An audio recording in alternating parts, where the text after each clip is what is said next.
আজকে মাছের মশলা মারা হচ্ছে, মাছের মশলা বানানো হচ্ছে। দেখো আমি নিয়ে নিয়েছি কমসে কম 6 কিলো মাছ বাঁচার পর এতগুলো পিস হয়েছে, 35টা পিস হয়েছে।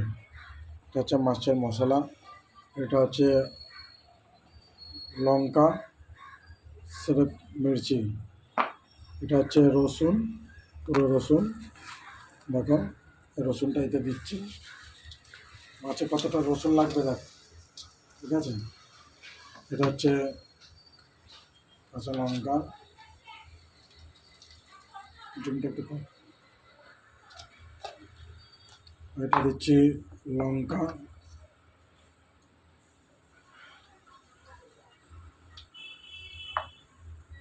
এটা হচ্ছে ধনে পাউডার, হচ্ছে ধনে পাউডার, এটা হচ্ছে হলদি,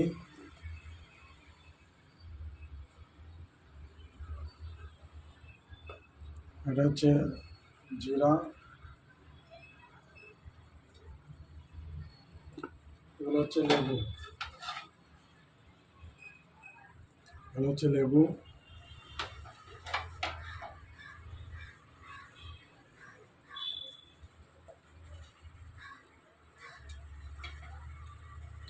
মেডিকেল সার্ভেন্ট ট্রাস্ট প্রেসিডেন্ট কীভাবে মাছ ভাজা খায় সে মাছের তরিকাটা বলছি, দেখাচ্ছি। হচ্ছে মাছ কমসে কম এতে 15 পিস লেবু দিচ্ছি। ক পিস?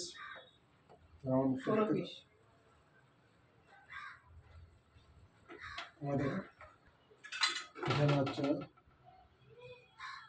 লেবু, নিচে মাছ, যেরকম মুরগিতে মশলা মারা যায় মশলা দিতে হয়।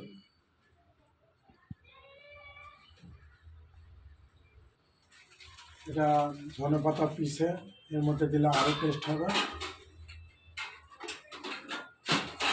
দিয়ে দেবো, দানাগুলো এইভাবে ফেলে দেবো।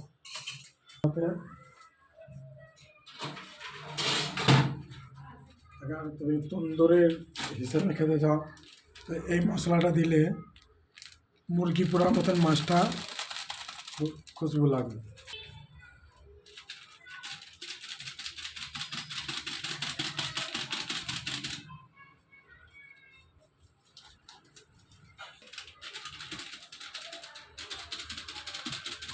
মাছটা মনে হচ্ছে সেকা সেকা পুরা পুরা লাগবে এই প্যাকেটটা দিলে।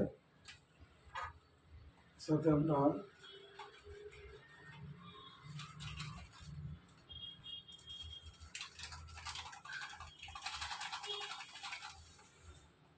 এবার দেবো নুন, এটা হচ্ছে নুন, পরিমাণ হিসেবে নুনটা দিতে, বেশি নুন না হয়ে যায় কেন মশলাতে নুন থাকে।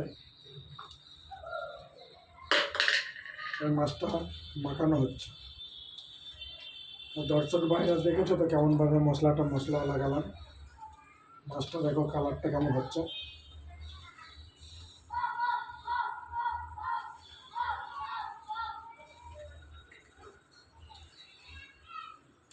মাছটা মশলা মারে 4 থেকে 5 ঘন্টা রেখে দেবে, এর পুরো মশলা ভেতরে চলে যাবে।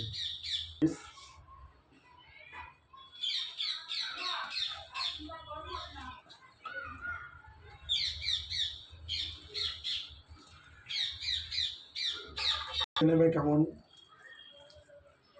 এটা মাছের হচ্ছে মেন জান হচ্ছে খালি রসুন।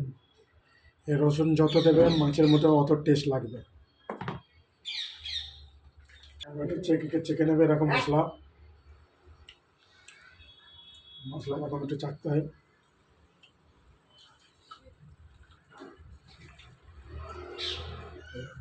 কেমন লাগলো মশলা মারাটা? দারুণ দারুণ দারুণ। ঠিক আছে, এবার টেস্ট হবে, ফ্রাই করে খাওয়া হবে।